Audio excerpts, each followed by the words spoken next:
Muy buenas, bienvenidos al banquillo, gracias por estar con nosotros. Hoy vamos a hablar de la situación que se vive en el transporte terrestre en las diferentes áreas, porque el transporte terrestre, la costumbre nuestra solamente es pensar en los buses, pero la regulación en general a todo el transporte, entiéndase, el transporte público y también una regulación al transporte privado. Hay camiones, hay rastras, hay vehículos que acarrean combustible, etcétera, etcétera.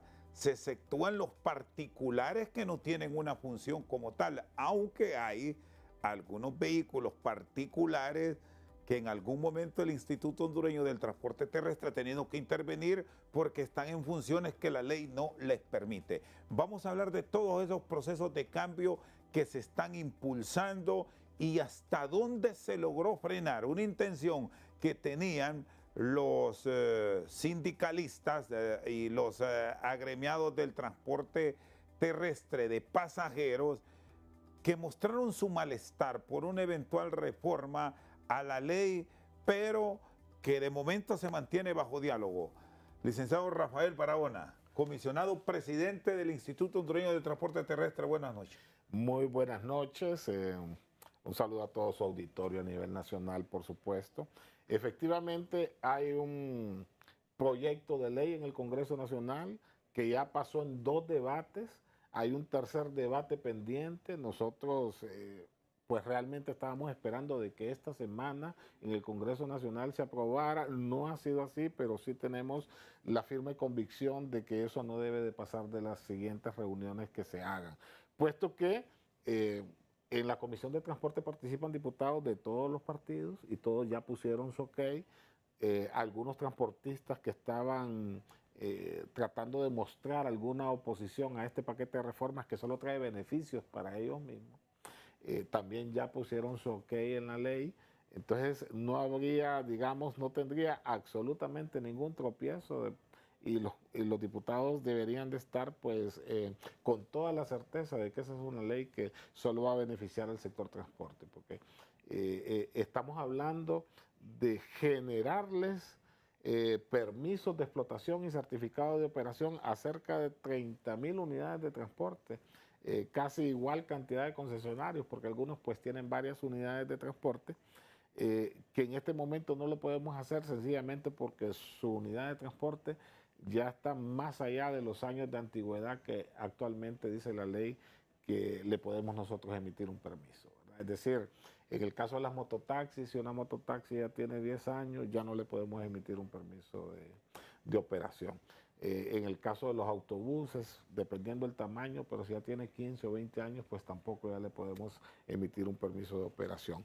Y lo mismo en los taxis, en transporte de carga, hasta 25 años, ¿verdad? Pero nosotros debemos de entender la realidad económica del país y que no es fácil para el transporte también decirle de un día para otro, fíjese que le vamos a dar el permiso, pero tiene que ir a cambiar la unidad de transporte por una nueva. Es decir, el conflicto que se había formado, porque me dice que ya hubo entendimiento y están casi de acuerdo en un 100%, era por los años.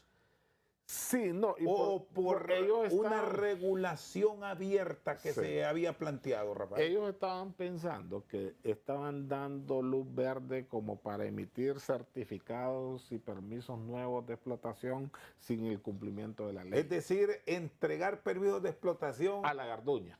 libres de Al que cualquier quisiera. cosa. Y eso es totalmente falso, pues no era así, porque más bien cuando empezaron a leer artículo por artículo se dieron cuenta que esa ley tiene más beneficios, ¿verdad? Para todas las modalidades del transporte, para las 5 modalidades del transporte público y una más también, que no estamos dejando por fuera, que es para el sector privado. Aquel ferretero, dueño de una ferretería que tiene unidades, sus propias flotas y que también Se las van a certificar. se las vamos a certificar y que también ya pasaron sus años de antigüedad que dice la ley, ¿verdad? O sea, aquí tanto el sector privado en el transporte de carga va a salir beneficiado como el transporte de carga público que tiene una concesión y que tiene una regulación. Entonces, digamos, aquí estamos considerándolos a todos aquellos que tienen una unidad de transporte que utilizan sea para pasajeros o que utilizan para transporte de carga, sea público o privado, van a tener igual beneficio, pues. O sea, esta es una ley que le va a dar un oxígeno, porque nosotros ahorita en permisos de carga, por ejemplo, aunque sea privado, si no cumple con el requisito de antigüedad de la ley, le negamos el permiso, pues, pero en la vida real sigue trabajando, ¿no? Entonces, esa cosa hay que regularla. Es mejor emitirle los permisos y darles un tiempo prudencial para que paulatinamente vayan haciendo las inversiones necesarias para ir renovando poco a poco también sus flotas. Rafael, ¿cuántos automotores en las diferentes áreas están bajo el control del instituto? ¿O deberían? Porque hay muchos que aquí están a su propia ley. Sí. Y ese ha sido el gran problema histórico, porque aquí a alguien se le ocurre, incluso algunas alcaldías estaban dando permisos de explotación cuando eso es exclusivo de una institución. Exactamente. Todo el sistema de transporte público es regulado directamente por el gobierno central. Las alcaldías los que emiten son permisos de operación de negocios, como se lo emiten en una peluquería, una barbería, un centro comercial. Pero no transporte. Pero no de transporte. Y sí habían algunos. Sí. Entonces, en algunos lugares estaban confundiendo el permiso de operación de negocio que da la municipalidad con el permiso de explotación del transporte. No, son dos cosas totalmente diferentes. Los permisos de explotación que el gobierno da duran hasta 12 años, ¿verdad? Son concesiones, contratos de concesión que firma el concesionario con el gobierno de la República y que es regulado directamente por el Estado. Y es regulado porque en algunos casos tiene una tarifa establecida también que debe de cobrar. Ahora, con las municipalidades se ha ido avanzando y se ha ido creando, porque ellos donde estaban queriendo involucrarse directamente es en el tema de los mototaxis, ¿verdad? Porque aquí cualquier persona pues acude a un centro comercial y comprar una mototaxi, quieren comprarla como quien compra una licuadora o una plancha o un electrodoméstico. Y esa es una actividad regulada por el Estado y le hemos insistido al sector privado que no esté vendiendo mototaxis si no es a alguien que tiene acreditado una concesión del transporte público, porque ahí no nos deja en una ilegalidad tremenda afuera que genera un caos también, ¿verdad? Y perdón que lo interrumpa, licenciado Barahona, ¿cómo van a regular las mototaxis? Entremos ya de lleno a la propuesta de ley que se va a discutir en el Congreso Nacional, esperamos pronto, porque este es un dolor de cabeza casi en todo Honduras, y no sé si a usted le llegan quejas o usted las ha observado, si se moviliza. ¿Cómo miramos nosotros que mototaxis entran a las calles abiertas ya como un vehículo normal? Y ya no es asunto de turismo, porque así se vendió la idea. Es a nivel de todo el país que esto está sin control. Sí, solo hay alrededor de unos 25 municipios que no tienen mototaxis y nosotros les hemos pedido ahí a las corporaciones municipales que emitan ordenanzas también donde sea prohibida la circulación en ese territorio de los mototaxis para evitar de que, ¿cómo es que se llama? Que se vayan a generar conflictos también en esos 25 municipios que están libres, digamos, de alguna forma de esta modalidad del transporte. El problema es la operación, ¿verdad? Porque sí genera trabajo, es correcto y nosotros eso lo apoyamos, pero lo que no entienden las personas que conducen estas unidades de transporte es que no pueden andar en un eje carretera principal del país. Y ese es el gran problema en este momento. No pueden andar circulando en los bulevares, en los anillos periféricos o en los centros comerciales aquí. No, ellos pueden operar dentro de un circuito de una comunidad en específico. El servicio que ellos prestan tiene esas características. En algunos lugares pues, turísticos del país sí prestan un servicio turístico, pero no deben de estar en los ejes carreteros principales. Eso está prohibido. Nosotros tenemos en este momento cerca de 200 mototaxis decomisadas a nivel nacional por incumplimientos de ese tipo, porque están operando de manera ilegal, porque solo compran una mototaxi y piensan que pueden ir a trabajar y eso no es así. ¿Y por qué lo hacemos? No porque no comprendemos la necesidad de trabajo, sino porque son mismos transportistas que hacen competencia desleal a otros compañeros de ellos y que, conociendo el procedimiento de ley, se ponen a violarlo, ¿verdad? Se ponen a incumplirlo. Las empresas privadas deben de entender también que no pueden vender una mototaxi, así como lo dije anteriormente, como si se tratara de vender una licuadora o una plancha o un electrodoméstico. Esa es una unidad de transporte, es una modalidad de transporte que es regulada por el Estado y que por lo tanto al que se le venda tiene que acreditar una concesión de transporte público. Bueno, no sé si les van a exigir en el marco de la nueva ley que el responsable de conducirla tenga licencia, o Claro. que le genere seguridad al usuario como un vehículo con documentación puntual, tener placa, porque ese ha sido el desorden que se ha fomentado a nivel casi de todo el país. No sé si me puede mencionar Sí. algunos de estos municipios que pueden tener esa salvación hasta ahora y que ojalá no es que nos oponemos, ni creo que el gobierno tampoco va a estar en contra, pero el detalle es que hay que ordenarse. Sí, fíjese que en muchos municipios del interior del país hay un respeto a eso y normalmente sí lo conduce una persona que, Un que es adulto mayor incluso. de 18 años, que tiene una licencia de conducir. Donde más bien más faltas existen eso es en las grandes ciudades, donde en el interior de estos sectores populosos de la capital, de San Pedro o de algunas ciudades importantes del país, los mototaxistas tienden a ser muchachos menores de edad que no tienen ninguna regulación, que no tienen ningún control y cada vez que nosotros hacemos operativos, por supuesto, esas unidades de mototaxis terminan decomisadas. Por ejemplo, Intervenimos en algunos casos y tenemos que hacerlo forzosamente con el acompañamiento de la Secretaría de Seguridad, con la policía. yo quiero preguntarle, bueno, no sé si estoy equivocado, Villanueva, Cortés es donde más mototaxis hay en Honduras, o en el Valle de Sula al menos. Sí. ¿Cómo van a hacer para controlar esta zona? ¿Cómo será ese registro? Porque paralelo a que la ley se puede aprobar, esperamos en cualquier momento de este mes, digamos junio, Sí. habrá un reglamento que ustedes lo deben de tener Sí. listo para poner orden. Aquí en Tegucigalpa, en el Boulevard de las Fuerzas Armadas, Claro. circulan. Pero me quedo con el Valle de Sula, lo de Villanueva es Sí. una cosa de locos. 1.280 mototaxis circulaban solo en el municipio de Villanueva Cortés. Y digo, 1280. sí, y digo Y con circulaban, permiso.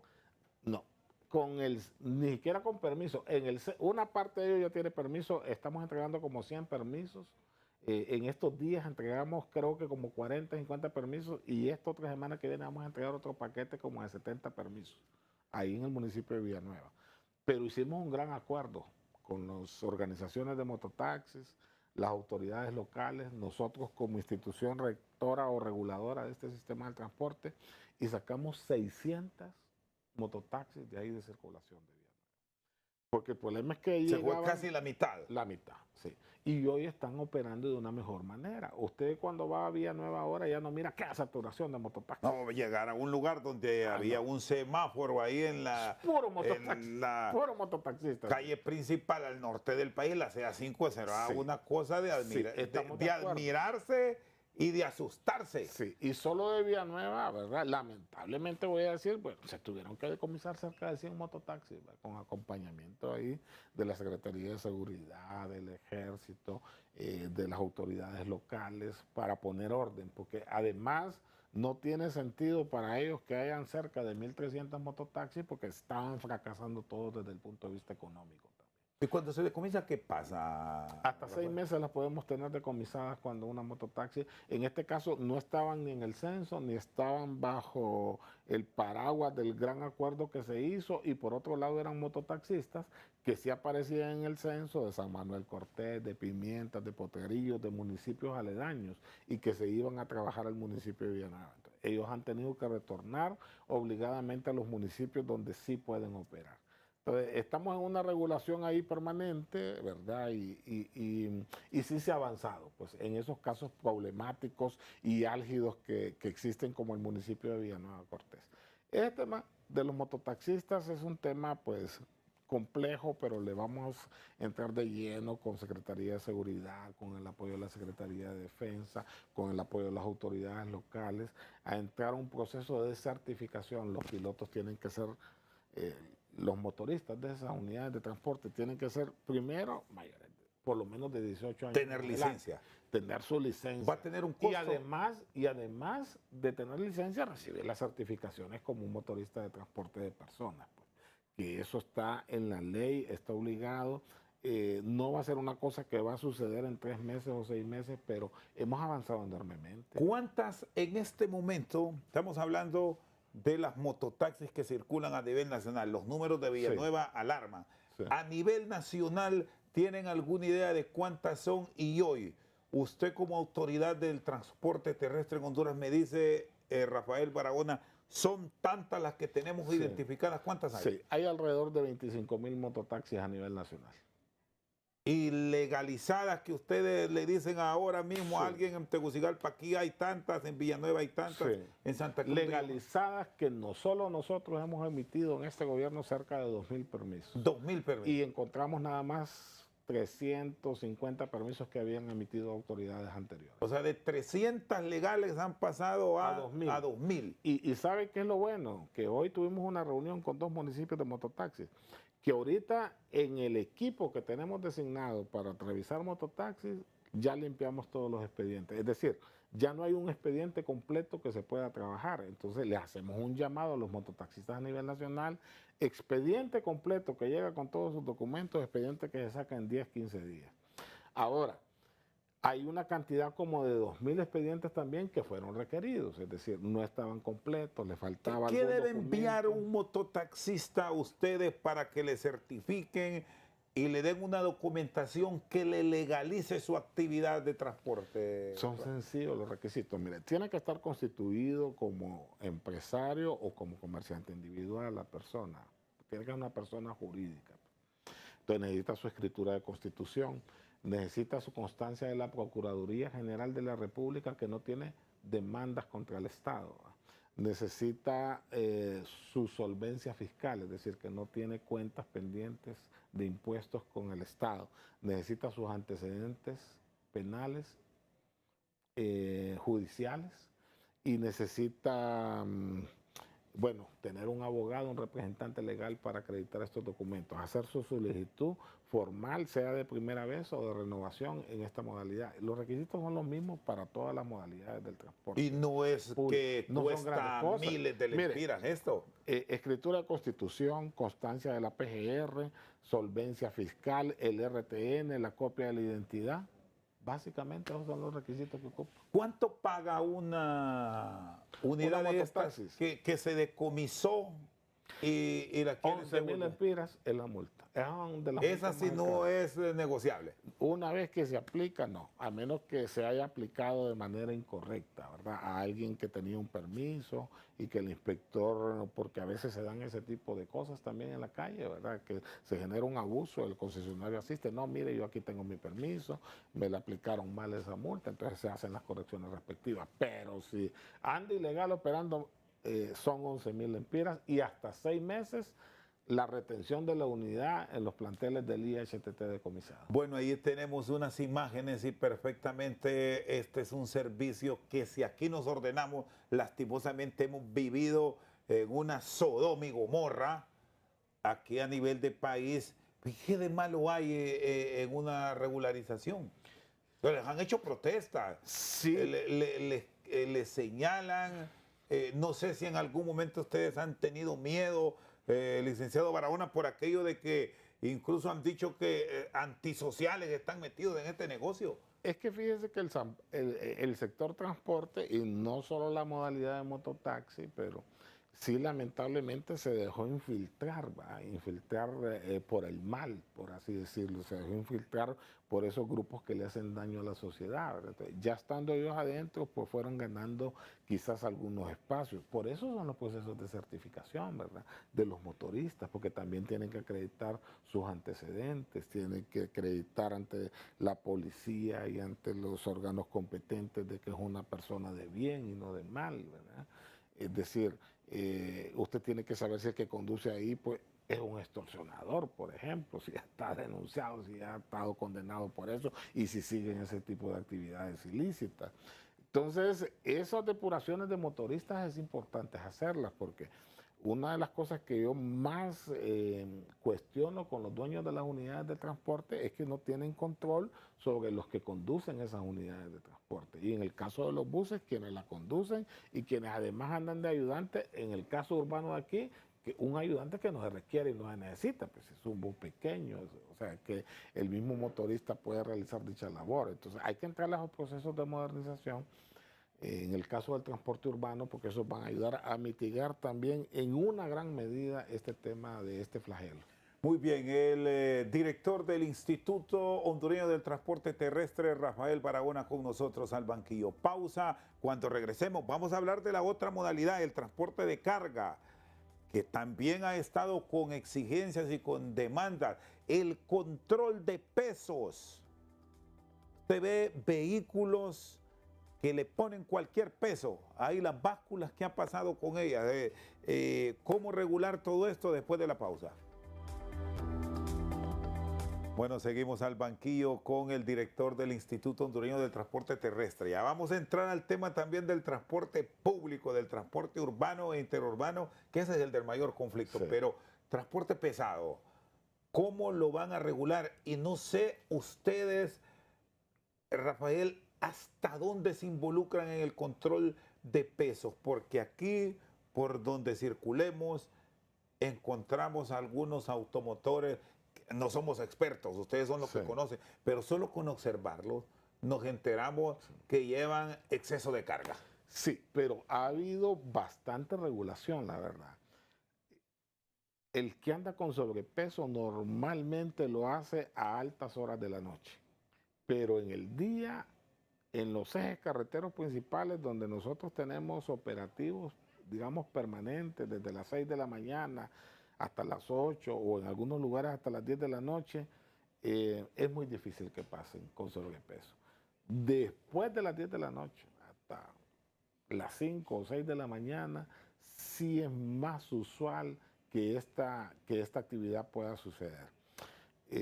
Nosotros tenemos 4 unidades de básculas móviles que son con las que hacemos operativos en estos ejes carreteros principales del país. Se ha ayudado a regular, sin embargo, no se ha erradicado, ¿verdad? Hay gente que abusa excesivamente. ¿Dónde es que más abusos han detectado y que ustedes con frecuencia tienen que sancionar cuando se mueven?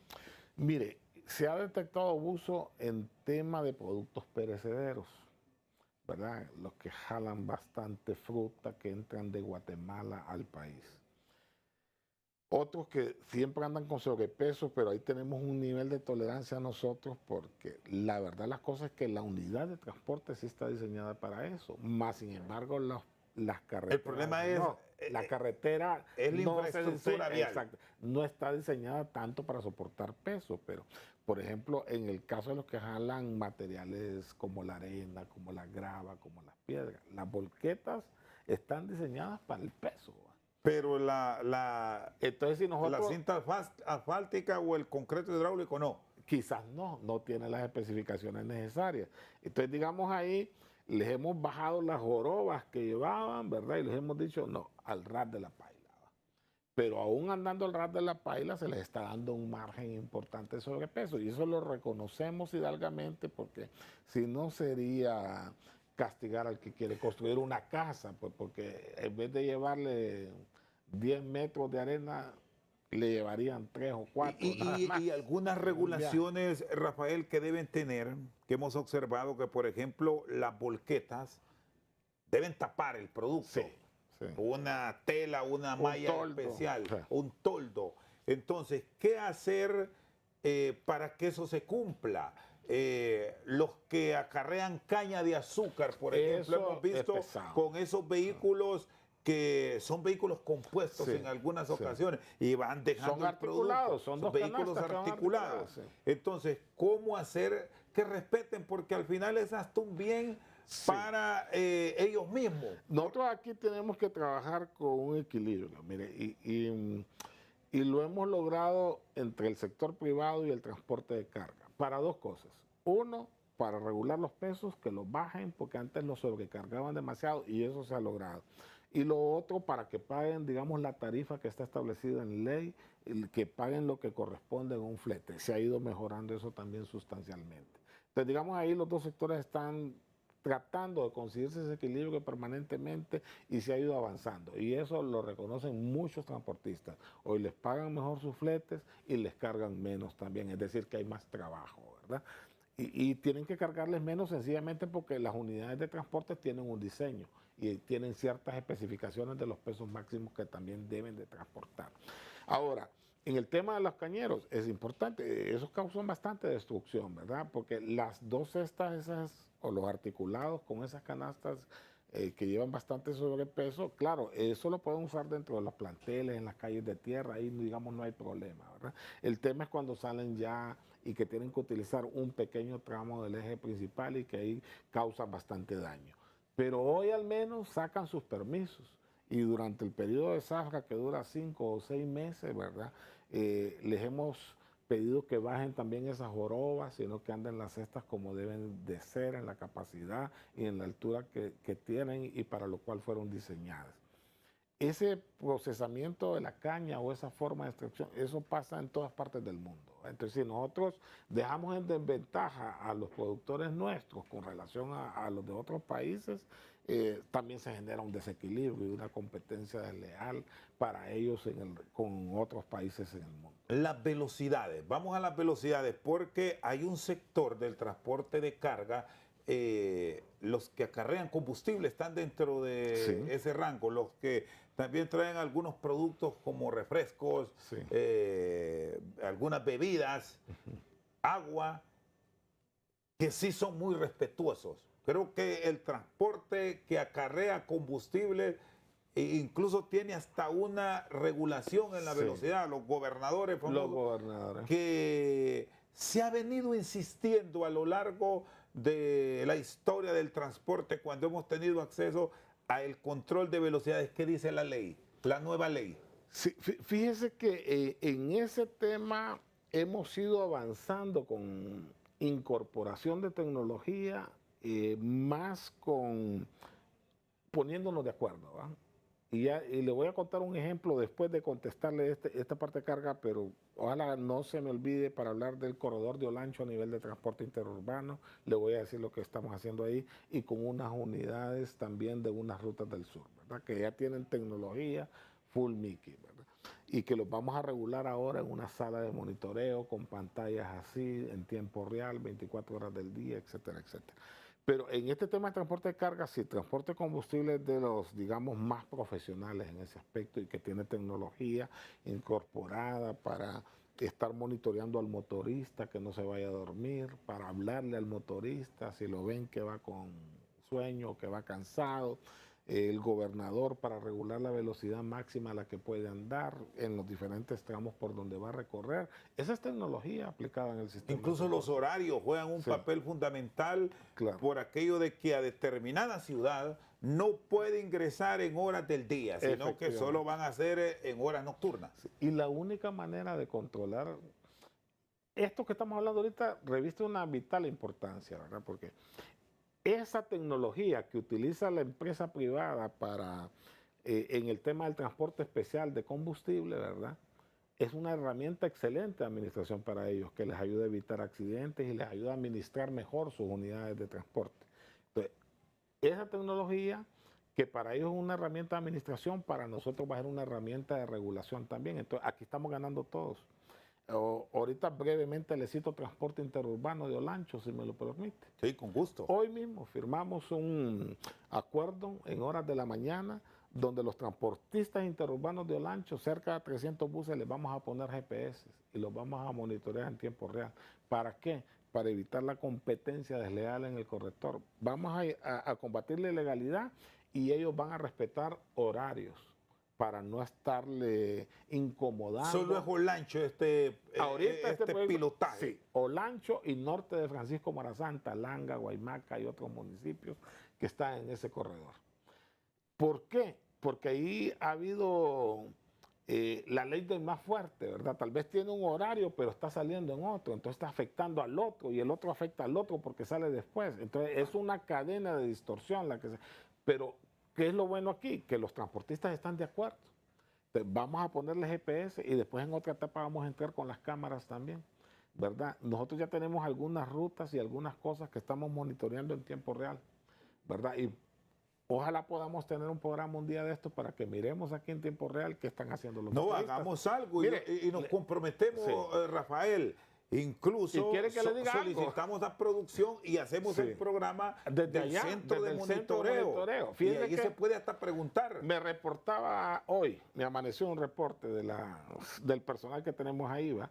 2 motoristas fumando marihuana dentro del bus, en motoristas que ya tenemos con cámaras y con GPS.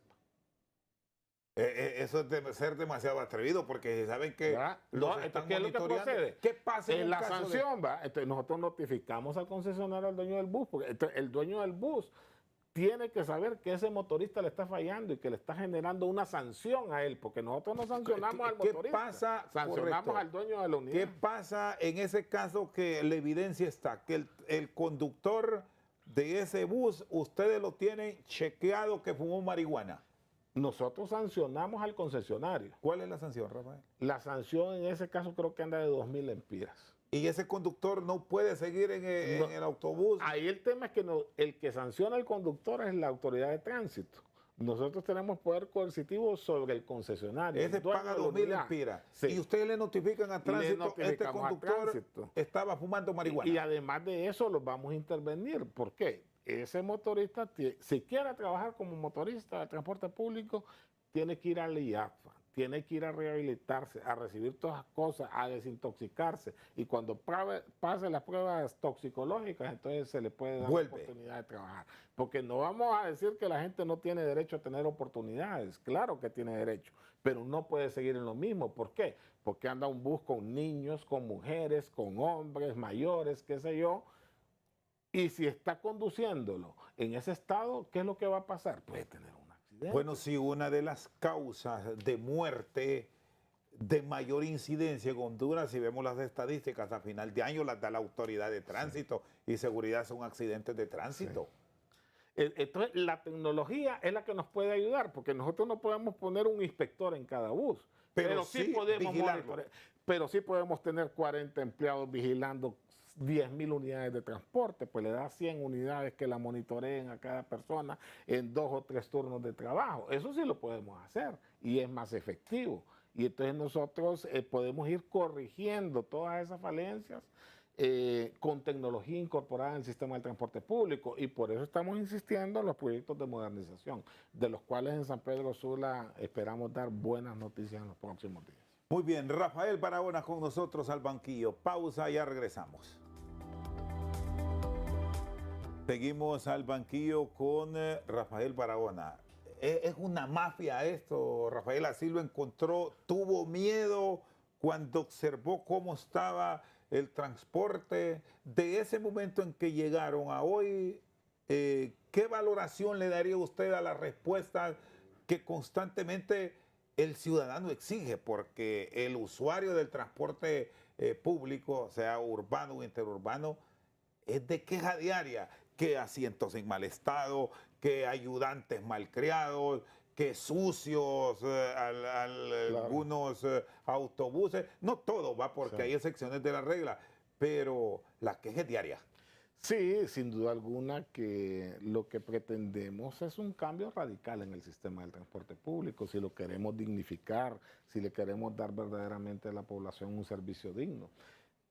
No es malo subsidiar al transporte, lo que es malo es subsidiarlo y no estar recibiendo la población el servicio de calidad que debería estar recibiendo. Entonces, para eso nos estamos preparando y para eso estamos trabajando. Algunos transportistas lo han entendido mejor que otros. Este es el caso en San Pedro Sula, Ceiba, por ejemplo, y ya un pequeño grupo acá al Distrito Central, bueno, no pequeño grupo, un consorcio importante aquí el Distrito Central que también le ha entrado a esta ola. ¿Por qué menciono esto yo? Porque el gobierno ha dado 1.600 o 1.700 millones de lempiras en subsidios en estos 3 años. Para el transporte urbano estamos hablando nada más. Y que no De es San para Pedro, todo. Es Tegucigalpa, San Pedro. Choluteca, Ceiba, principalmente. 4 ciudades. Sí.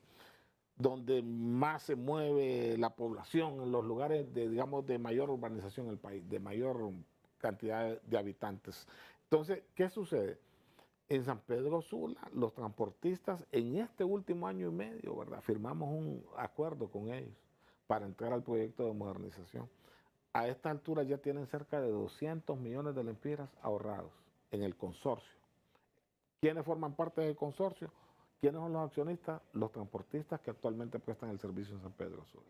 Entonces, todos ahorraron una parte de ese subsidio que les dio. Entonces, ya ellos ya cumplieron con lo que el banco privado está pidiendo que pongan de capital ellos si quieren entrar al proyecto de modernización.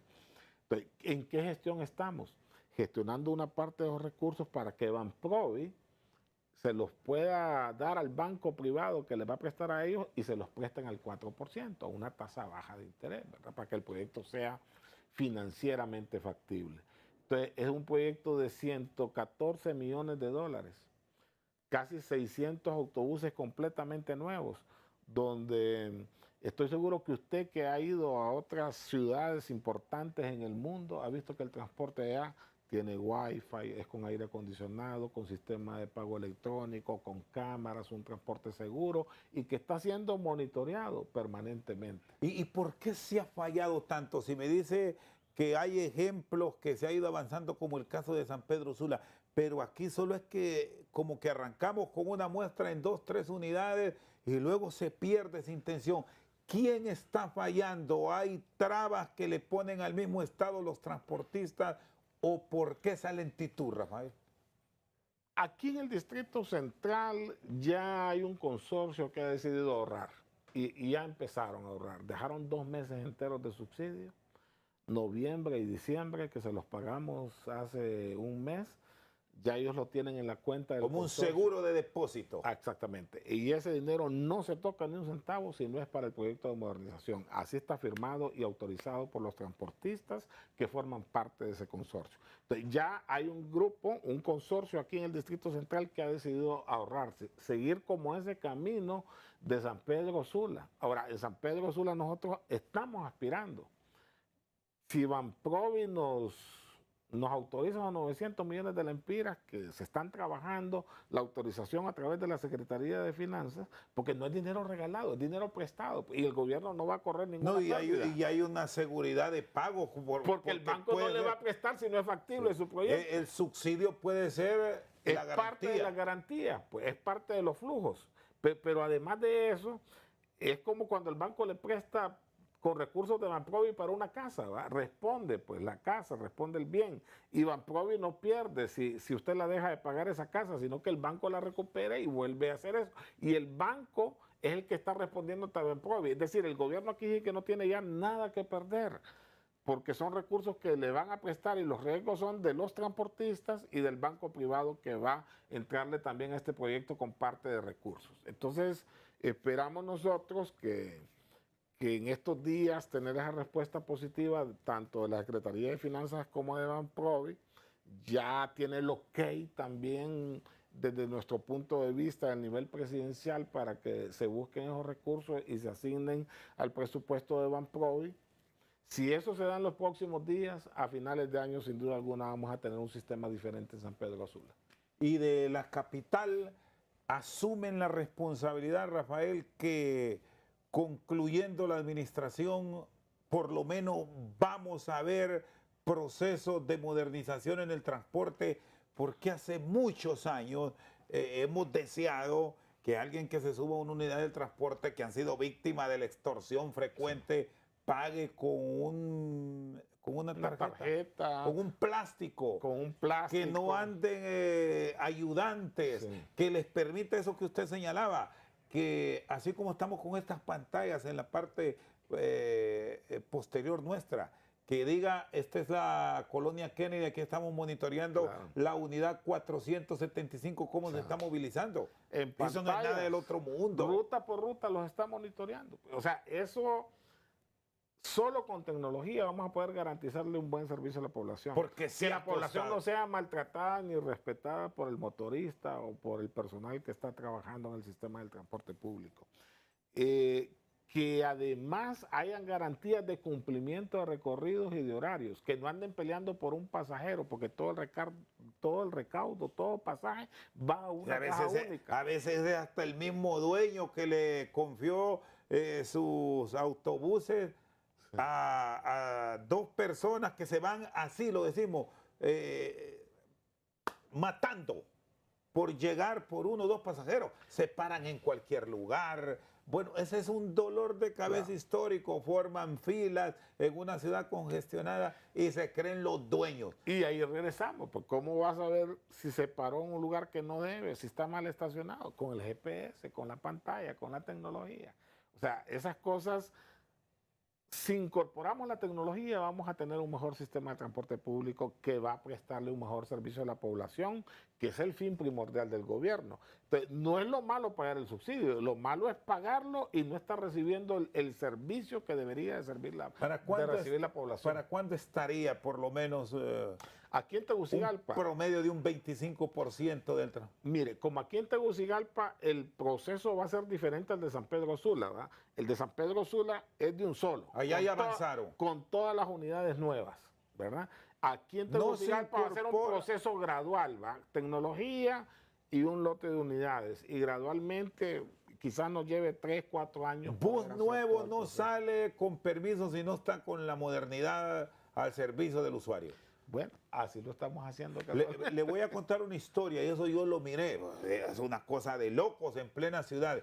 Yo observé cómo un autobús de la ruta urbana se paró en medio de la calle, aquí en el Boulevard Suyapa, y el ayudante se bajó a comprar una pizza. Y el bus estuvo parado y hasta que el ayudante en uno de esos kioscos que están... Sí. A la vista pública. Hasta que lo atendieron y le dieron la pizza, bajó, se subió al bus y dijo, vámonos. Sí. Eso con un monitoreo es una sanción inmediata. Correctamente. Nosotros, el dueño de la unidad, por supuesto, que tiene miedo a una regulación total de este tipo, pero eso es lo que los va a hacer más eficientes a ellos también y seguramente más rentable también su actividad de prestación del servicio, pues. Porque ya no le va a estar también cercenando los recursos el motorista o el ayudante que anda en una unidad de transporte público, porque van a poder contar sus pasajeros con la tecnología que también va a estar incorporada en estas unidades de transporte. ¿Cómo se ha mejorado la seguridad con las falencias que se han operado, la extorsión? ¿Qué tanto ha bajado? ¿Qué se ha sido el otro dolor de cabeza que tenemos de los transportistas pidiendo incluso hasta casi de rodillas que les paguen el subsidio porque los extorsionadores los tienen asfixiados? Sí, fíjese que en esto hay diferentes concepciones, ¿verdad? Yo me he reunido, voy a hablar de los taxis ahorita, por ejemplo, los puntos de taxi que son de los más extorsionados también porque están en un punto, ¿verdad? Fijo, donde es más fácil para el que anda en el mal irlos a buscar, irlos a amenazar, irlos a meter miedo para que caigan en ese tipo de trampas. Ellos me han manifestado a mí que Dipanco les está haciendo un gran trabajo y que les han reducido sustancialmente ese flagelo. Estoy hablando, bueno, no voy a mencionar de dónde. ¿Y sabe por qué no lo voy a mencionar? Porque no queremos precisamente que se vayan a aprovechar de los comentarios que uno está haciendo para quererlo volver a molestar a estos transportistas que día a día están ya eliminándoles ese flagelo, por un lado, la Secretaría de Seguridad y mejorando su finanza, ¿verdad? Entonces, digamos, no vamos a puntualizar de cuáles son esos casos que han tenido una mejoría sustancial. Pero yo comprendo al transportista que no va a salir a decir que no tiene extorsión o que eso se ha incrementado, porque también no quiere verse en un medio de comunicación anunciándole porque posiblemente tiene el temor de que, aquel está bien, ya le reducieron las extorsiones, entonces le van a llegar a visitar, ¿verdad? Entonces, digamos, yo entiendo esa parte desde el punto de vista del concesionario, pero en la realidad es que sí se ha ido reduciendo en algunas modalidades de transporte, quizás más que en otros, pero sí han habido avances en materia de seguridad. Muy bien, Rafael Barahona, director del Instituto Hondureño del Transporte Terrestre, con nosotros al banquillo. Hacemos una pausa, ya regresamos. Seguimos esta noche al banquillo en nuestro cara a cara de hoy. La dirigencia del transporte, ¿qué piensa de todas estas propuestas? Don Wilmer Calix. Gracias por la oportunidad que nos da de informarle al pueblo hondureño lo que sucede en el sector transporte. Queremos comentar que gracias a Dios logramos consensuar las reformas al artículo 23 y 48, Lo hicimos la semana anterior con el comisionado Rafael Barahona y la Comisión de Transporte del Congreso Nacional. Esperamos que estas reformas sean aprobadas lo más pronto posible para que venga a agilizar lo que tanto anhelamos nosotros como concesionarios de transporte. Que nuestros expedientes de renovación de certificados de operación sean resueltos y que este gobierno nos deje legalizado. Hay una mora que se viene atrasando de más de 30.000 expedientes en los últimos 12 años, donde no han podido dejarlos legalizados a los concesionarios de transporte público, transporte interurbano, transporte de taxi, igual los de compañeros de carga. Esperamos que este decreto agilice y que este gobierno pueda dejarnos legalizados. Esa es una parte fundamental para poder llegar, ese es como el cimiento para poder nosotros llegar y avanzar en un tema de modernidad del transporte en las ciudades más importantes del país.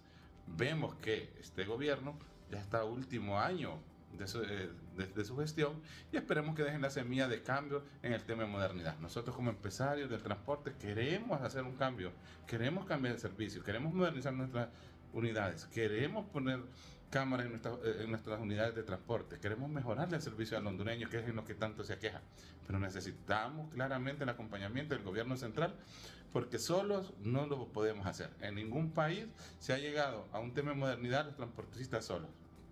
Ha sido acompañado por los gobiernos municipales y los gobiernos centrales. Esperemos que este año y con este gobierno se deje una semilla de cambio. Gracias, Rosendo, por la oportunidad que siempre nos dan de participar en este prestigioso programa. Muy bien, Wilmer Calix en nuestro cara a cara.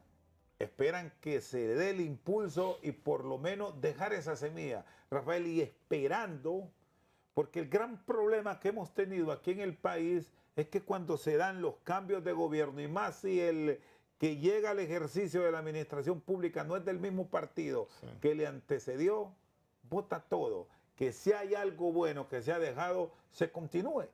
Sí, nosotros estamos aspirando a dejar las bases sentadas para que aquí en el Distrito Central también haya un cambio radical de la forma en que se maneja el sistema del transporte a nivel urbano. Y estamos seguros pues de que Rick Simonca le tocará inaugurar ese proyecto sin duda alguna en la siguiente administración.